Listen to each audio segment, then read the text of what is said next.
Page number 16. Now RAM. RAM stand for random access memory. It is primary और main memory. RAM तो internal part, internal memory का भी दो parts होते हैं. क्या होता है? एक RAM एंड एक ROM. What is the meaning of RAM? RAM means random access memory. Random access memory. And ROM means read only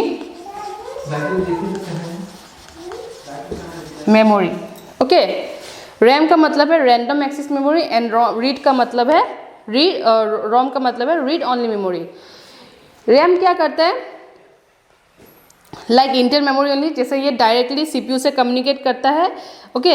अगर रैम में हम लोग काम करेंगे, रैम में हम लोग काम करते टाइम अगर इन केस आपका कंप्यूटर ऑफ हो जाता है तो ये क्या करता है? ये मेमोरी सब इरेज हो जाता है. जो भी हम लोग कंप्यूटर में करते हैं वो इरेज होता है. ठीक है. और इसमें क्या होता है? इसका जो स्टोरेज डिवाइस है इसका कम होता है. इसमें कम होता है स्टोरेज डिवाइस.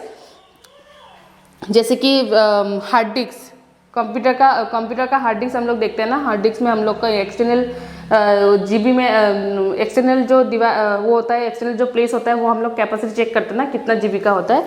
तो वो मैंने बोला ही है आप लोग को. ठीक है. This file remains RAM as long as the computer is running. हाँ, ये मेमोरी तब तक रहेगा जब तक कंप्यूटर ऑन रहेगा. अगर ये कंप्यूटर ऑफ हो गया तो ये जितना मेमोरी है सब इरेज हो जाएगा. RAM is a volatile memory. इसका जो नेचर है इसको क्या बोलते हैं हम लोग? वॉलेटाइल नेचर बोलते हैं. वॉलेटाइल नेचर क्यों बोलते हैं? This is volatile in nature क्यों बोलते हैं? क्योंकि ये ऑफ डाटा इरेज कर देगा जब ये computer, when the computer will be switch off the data will be erased.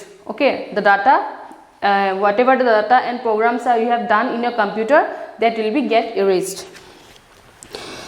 It loses its contents when the computer is the power off. As I said, for this reason you must save all items you may need in the future. Saving is the process of copying data from RAM to a hard disk. तो इसका जो data है अगर हम लोग को save करना है, हम लोग को लाइफ टाइम रखना है, रैम का डाटा अगर हम लोग को लाइफ टाइम रखना है तो हम लोग को क्या करना पड़ेगा? हम लोग को उसको सेव करना पड़ेगा. We are saving process. We can keep store the data and in programs for life time. Okay. ये हम लोग का इंटरनल हो गया.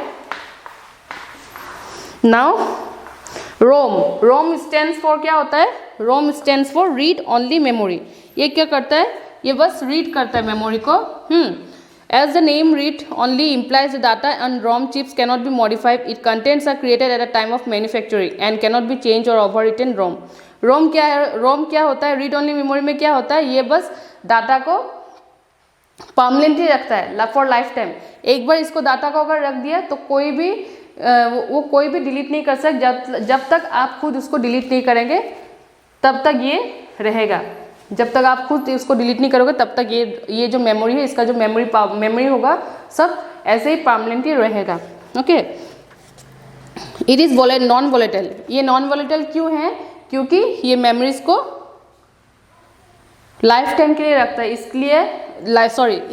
इसको नॉन वॉलेटाइल इसलिए कहा जाता है क्योंकि अगर हम लोग कंप्यूटर में ऐसा काम कर रहे होते हैं, जैसे कि हम लोग RAM में देखे हैं कि हम लोग काम करने के टाइम अगर कंप्यूटर स्विच ऑफ हो जाता है विदाउट सेविंग तो ये क्या होता है? सारा प्रोग्राम्स एंड डाटा इरेज होता है. लेकिन अगर हम लोग एक्सटर्नल मेमोरी में काम कर रहे होंगे, रीड ओनली मेमोरी में अगर काम कर रहे होंगे, हम लोग अगर उधर डाटा एंड प्रोग्राम हम लोग कर रहे होंगे तो कंप्यूटर ऑफ हो या ऑन हो डजेंट मैटर.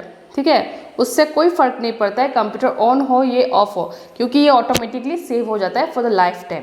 ठीक है.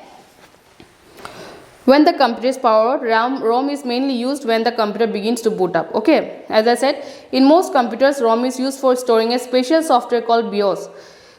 कुछ कंप्यूटर्स में क्या होता है? ROM एक स्पेशल सॉफ्टवेयर के ऊपर काम करता है जो कि स्टोर रखेगा.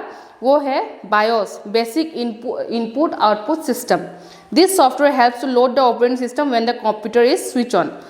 जब ये कंप्यूटर स्विच ऑन होता है, जब ये कंप्यूटर ऑन होता है तब ये क्या बायोस क्या करता है, इसको द ऑपरेटिंग सिस्टम को लोड करने के लिए हेल्प करता है। तो कौन हेल्प करता है, बायोस हेल्प करता है। Okay, so this is for today.